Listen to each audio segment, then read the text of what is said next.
विषय है। ध्यान पूर्वक सभी शांत होकर के सुनिएगा। मैं कौन हूं? आप सब कौन है? हम सब एक एक आत्मा है। क्या है? आत्मा है। जो आत्मा होता है वो क्या होता है, कैसा होता है, किसको कहते हैं हम आत्मा? सतगुण, रजगुण और तम गुण, सभी को मालूम है। सत्य गुण, रजगुण, तम गुण, तीन रस्सियां हैं। ये क्या है? तीन रस्सियां हैं। संसार में मनुष्य को बांध के रखता है। इन तीन रस्सियों में, ये संसार में जो भी मनुष्य हैं, ये जगत में जो भी मनुष्य हैं, ये जो तीन रस्सी से हम क्या होते हैं? बंधे हुए रहते हैं। आत्मा जब आता है तो उसको शरीर प्रदान किया जाता है।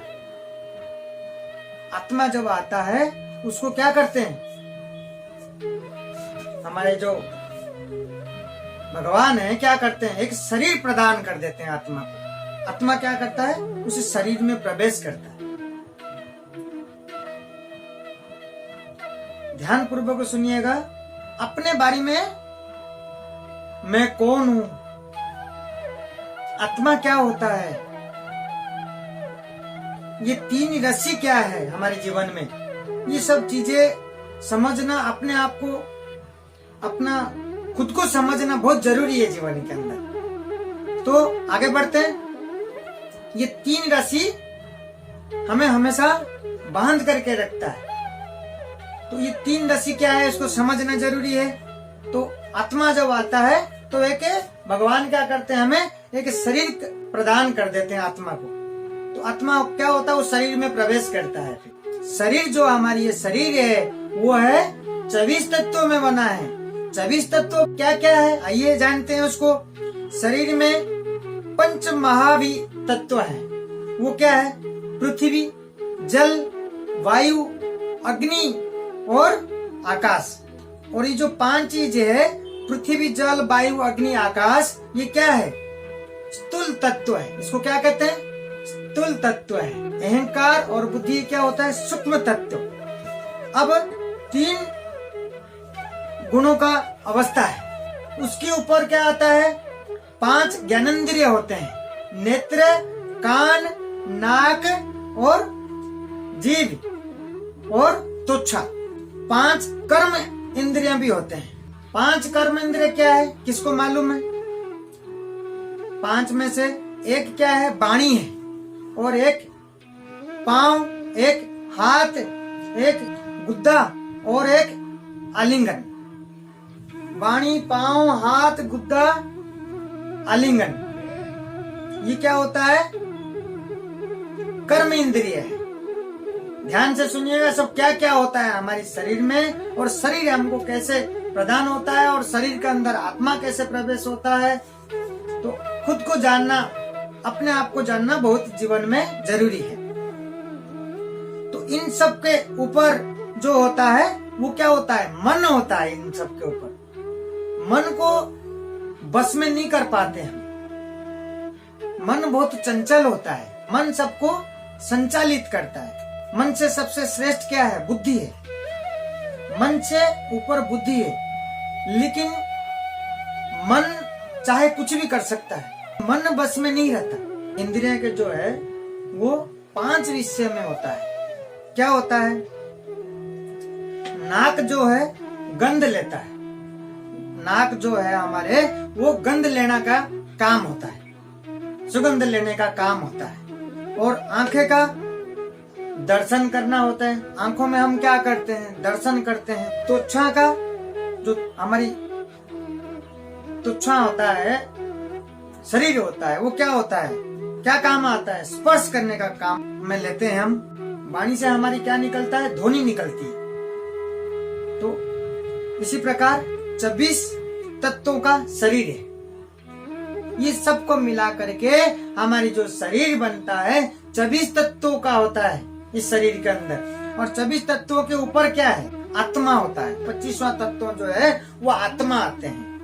ये 24 तत्वों के अंदर शरीर बनता है, और शरीर के अंदर जब आत्मा प्रवेश करता है वो 25 तत्व होता है, 25वां नंबर का तत्व होता है।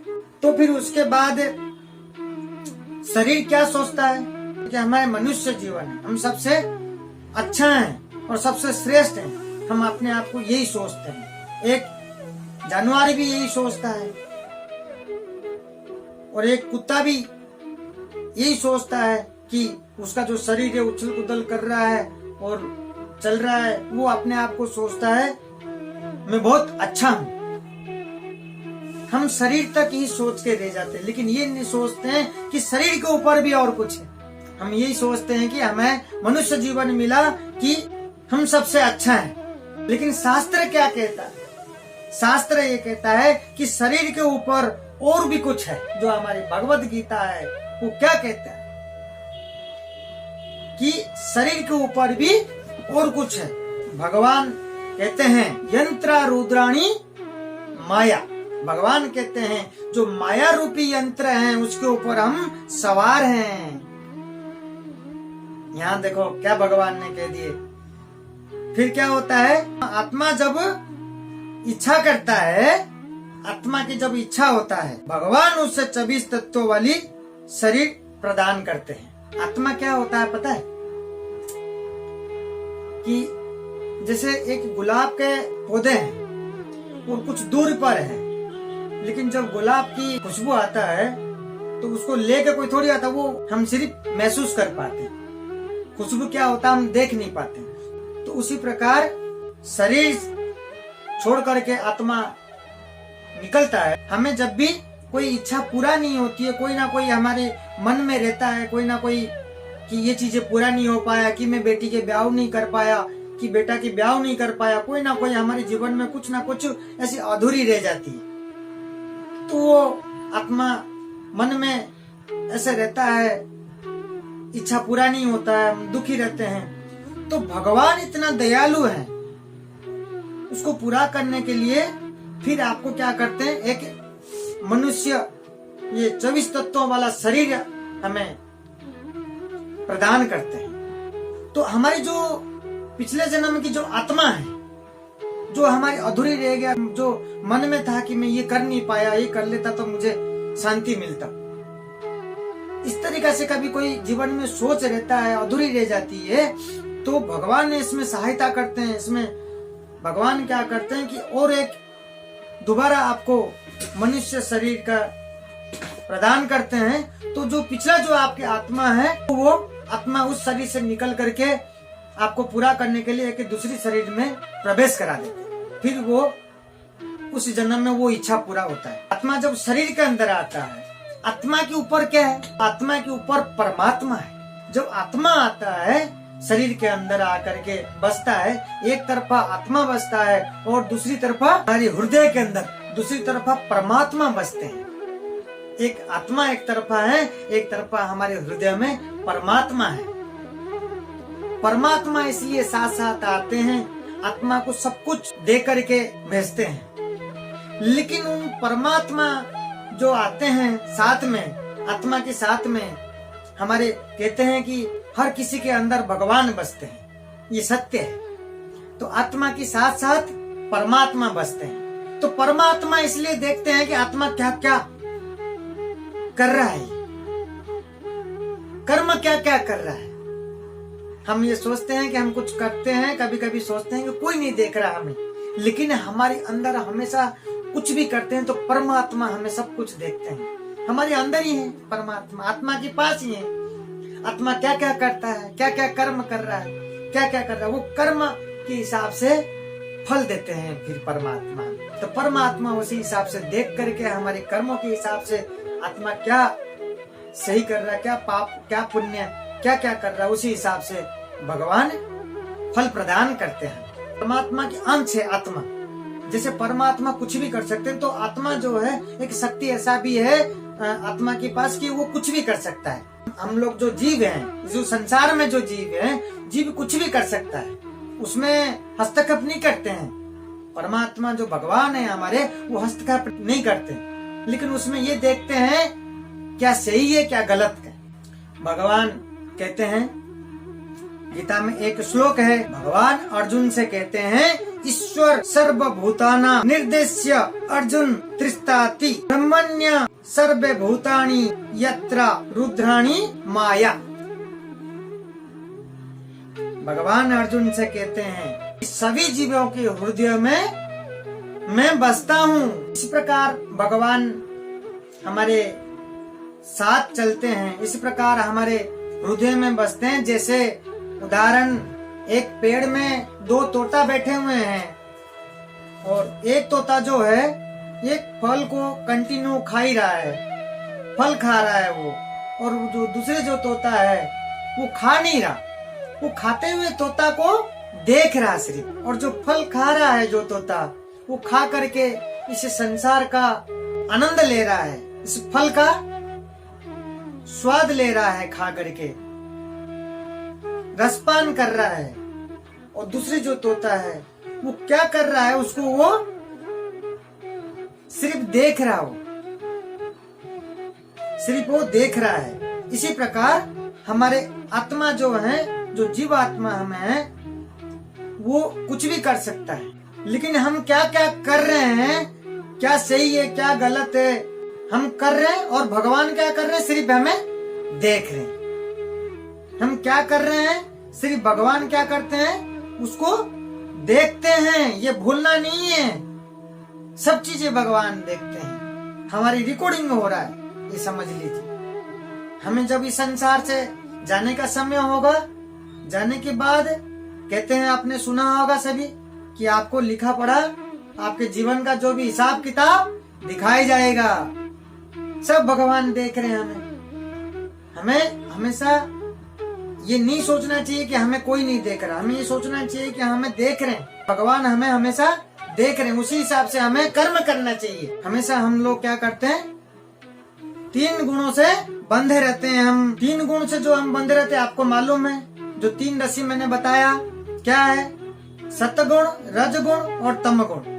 सत्गुण से रहने से हमें क्या फल मिलता है, सत्गुण में जब हम संग करते हैं, सत्गुण के हिसाब से हम चलते हैं, तो हमें क्या होता है, हमें उच्च लोक में जाते हैं, गोलोक धाम में जाते हैं। हम उच्च लोक में ऐसे स्थान मिलता है हमें, हम जब सत्गुण में चलते हैं हमेशा, तो उसी हिसाब से हमें आगे जा करके हमें ऐसे जन्म मिलता है। और रजगुण में जब हम संग करते हैं, जब हम रजगुण में सारे कर्म करके निकलते हैं, तो क्या होता है, इसी भौतिक संसार में फिर जन्म लेते हैं। चक्रव्यूह में बार बार जन्म मरण में हम फंसे रहते हैं। हम इस 84 लाख योनियों में हम घूमते रहते हैं। ये 84 लाख योनि के ऊपर भी और कुछ है, इससे भी शांति क्या है, जब आप सत्गुण में चलते हो, आपको वो जगह प्राप्त होता है। ये सब जगह उसके सामने कुछ भी नहीं है। ये तो क्या है, माया के संसार है। उसके बाद क्या आता है, हम जब तम गुण में चलते हैं, ऊपर मिडिल और लोअर, हम फिर क्या होता है, नरक नीचे चले जाते हैं हम। तो उसमें क्या होता है, कौन सा योनि प्राप्त होता है, पशु, ये जो जानवर है, इनके योनियों में हम आ जाते हैं। फिर हमें ऐसी योनियों में हमें प्राप्त होती है, जितना भी जीव जंतु है, ये जानवर पशु हैं, इनके ही जन्म हम मिलता रहेगा। तो हमें हमेशा प्रयास क्या करना चाहिए, हम किस में चलना चाहिए, हमें सत्गुण में चलना चाहिए, ताकि हमें इन सब समस्या, सब परेशानी से ऊपर उठे हम। हमें ये भागवत और गीता हमें यही सिखाती है। हमारे जीवन का कैटलॉग, ये रास्ता दिखाने वाला चीजें हैं, लेकिन हम तो इसको छोड़ करके दूर ही रहते हैं। जहाँ 10-15 मिनट में हमें एंजॉय, हमें खुशियां मिले, तो स्थायी नहीं है। उसी 15 मिनट के बाद फिर दुख है आपके जीवन में, लेकिन हमें तो उस 15 मिनट का ही लुत्फ उठाना है। हमें हमारे जीवन क्या है, जीवन को समझना, हमें अपने आप को जानना बहुत ही जरूरी है।